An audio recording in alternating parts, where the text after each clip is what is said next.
کہتے ہیں کہ پرانے زمانے میں ایک دانا بزرگ تھا۔ جب وہ بیمار ہوا اور اس کو اپنی موت قریب محسوس ہونے لگی تو اس نے اپنے بیٹے کو بلایا اور اس کو ایک گھڑی دی اور کہا کہ یہ گھڑی مجھے آپ کے دادا جی نے دی ہے جو تقریباً 200 سال پرانی ہے۔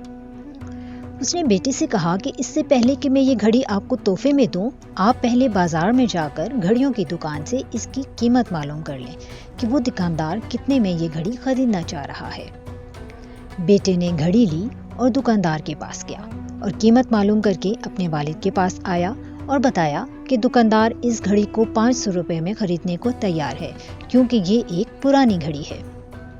والد نے پھر کہا کہ جاؤ کسی ہوٹل والے سے اس کی قیمت معلوم کرو۔ بیٹے نے باپ کی بات مان لی اور ہوٹل والے سے بھی قیمت معلوم کر کے واپس آیا اور والد کو بتایا کہ ہوٹل والا 1000 میں خریدنے کو تیار ہے۔ والد نے پھر کہا کہ اب جاؤ اور کسی عجائب گھر والوں سے اس کی قیمت معلوم کر کے واپس آؤ۔ بیٹے نے پھر گھڑی لی اور عجائب گھر والوں کے پاس چلا گیا اور اس گھڑی کی قیمت کے بارے میں پوچھا اور بھاگتے بھاگتے اپنے والد کے پاس آیا اور کہا کہ وہ لوگ اس گھڑی کو 10 لاکھ میں خریدنے کو تیار ہیں۔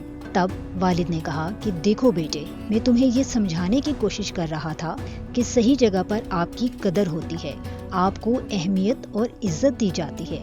اپنے آپ کو غلط جگہ پر مت ڈالیں جہاں آپ کی کوئی قدر نہ ہو۔ آپ کی قدر وہ جانتے ہیں جو آپ کے کام کی تعریف کریں اور آپ کو حوصلہ اور شاباش دیں۔